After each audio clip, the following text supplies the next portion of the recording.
नमस्कार विद्यार्थी मित्रांनो, सर्वांचं विद्या क्लासेसमध्ये स्वागत आहे. तर आज आपण TETचा जो आपण पेपर 1चा जो अभ्यास करत आहोत, तर कालच्या व्हिडिओमध्ये बालमानसशास्त्राचे आपण 60 प्रश्न पाहिले होते. त्याच्यानंतरचे अजून प्रश्न पाहणार आहोत. हे खूप महत्त्वाचे प्रश्न आहेत, त्यामुळे व्हिडिओ शेवटपर्यंत पहा. व्हिडिओ आवडला तर व्हिडिओला लाईक करा. 61 नंबरचा प्रश्न आहे. प्रश्न पहिला म्हणजे 61 नंबरचा प्रश्न आहे, अभिजात अभिसंधान उपपत्ती कोणी मांडली? त्याचं उत्तर आहे पर्याय क्रमांक 2 पॅवलॉव यांनी अभिजात अभिसंधान उपपत्ती मांडली. 62 प्रभुत्व संपादन उपपत्ती कोणी मांडली? त्याचं उत्तर आहे पर्याय क्रमांक 1 झॅम ब्लूम यांनी प्रभुत्व संपादन उपपत्ती मांडली. तर याचं उत्तर बेंझाईन ब्लूम असायला पाहिजे होतं, इथे झॅम ब्लूम झालेला आहे. 63 सामाजिक निरीक्षणात्मक उपपत्ती कोणी मांडली? याचं उत्तर आहे पर्याय क्रमांक 3 अल्बर्ट बांदुरा यांनी सामाजिक निरीक्षणात्मक उपपत्ती मांडली. 64 समाकारवादी उपपत्ती कोणी मांडली? याचं उत्तर आहे पर्याय क्रमांक 1 कोहलर व कोफकर यांनी समाकारवादी उपपत्ती मांडली. त्याच्यानंतर 65 नंबरचा प्रश्न आहे, अनुवंशासंबंधित प्रदीर्घ संशोधन कोणी केले? याचं उत्तर आहे पर्याय क्रमांक 1 ग्रेगार मेंडल यांनी अनुवंशासंबंधी प्रदीर्घ संशोधन केले. 66 नंबरचा प्रश्न आहे, खालीलपैकी कोणते इंद्रिय भ्रमाचे उदाहरण नाही? याचं उत्तर आहे पर्याय क्रमांक 1 काही वेळा मृत व्यक्ती बोलत आहे असा भास होतो, हे इंद्रिय भ्रमाचे उदाहरण नाही. त्यानंतर 67 नंबरचा प्रश्न आहे, खालीलपैकी कोणते चित्तभ्रमाचे वैशिष्ट्य नाही? याचं उत्तर आहे पर्याय क्रमांक 2 चित्तभ्रमात वास्तवता असते, हे चित्तभ्रमाचे वैशिष्ट्य नाही. त्याच्यानंतर 68 नंबरचा प्रश्न, कवी कथाकार शिल्पकार या कोणत्या प्रकारच्या कल्पना आहेत? याचं उत्तर आहे सृजनात्मक कल्पना. 69 खालीलपैकी विचार प्रक्रियेचा कोणता अडथळा नाही? याचं उत्तर आहे पर्याय क्रमांक 1 योग्य निरीक्षण हा विचार प्रक्रियेचा योग्य अडथळा नाही. 70 नंबरचा प्रश्न, दूर जवळ नजीक ही कोणत्या प्रकारची संबंधाची उदाहरणे आहेत? याचं उत्तर आहे पर्याय क्रमांक 3 संबंधदर्शक संबंध. त्यानंतर 71वा प्रश्न आहे, गरजांची श्रेणीबद्ध रचना कोणी मांडली?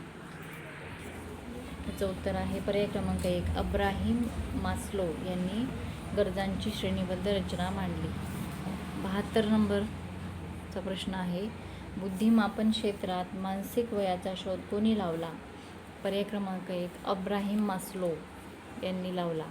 73 हिंदी मुलांचे बुद्धिमापन ही वैयक्तिक शाब्दिक कसोटी कोणी मांडली? याचं उत्तर आहे पर्याय क्रमांक 1 डॉक्टर कामत.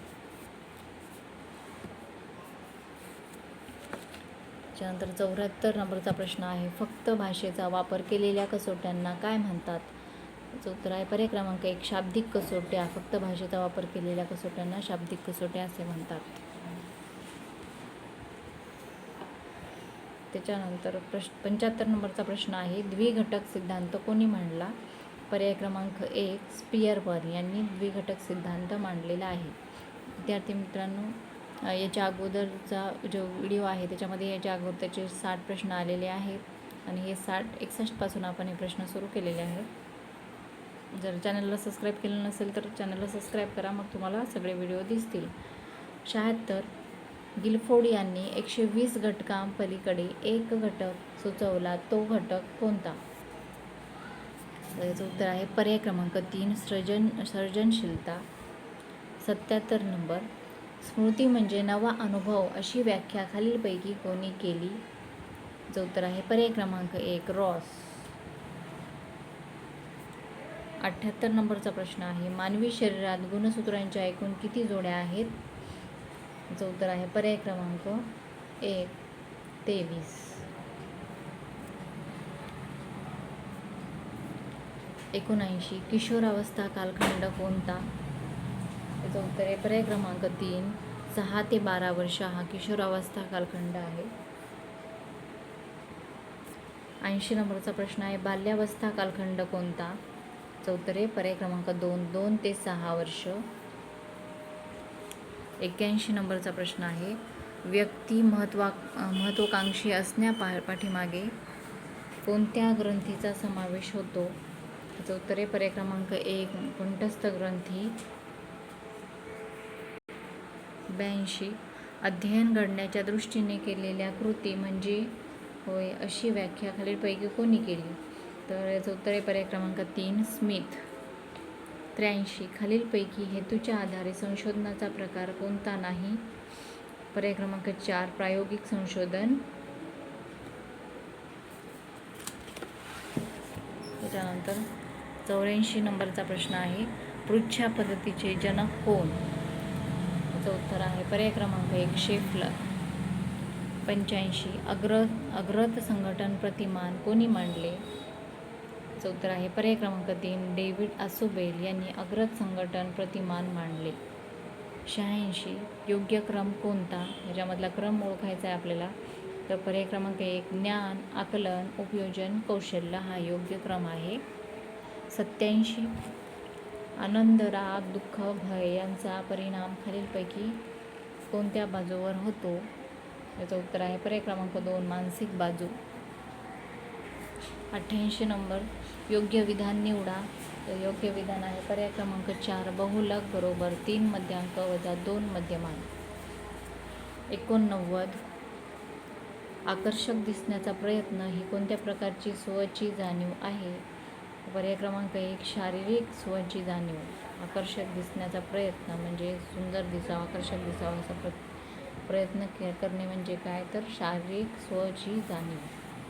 90 खालीलपैकी विद्यार्थी प्रधान अध्ययन पद्धती कोणती? तर याचं उत्तर आहे पर्याय क्रमांक 2 चर्चा पद्धती ही विद्यार्थी प्रधान पद्धती आहे. 91 नंबरचा प्रश्न आहे, नैतिक विकास सिद्धांतच्या कोहलबर्ग यांनी किती पातळ्या सांगितल्या? याचं उत्तर आहे पर्याय क्रमांक 3 4. 92 वर्तनाला दिशा देणे म्हणजे रिकामी जागा.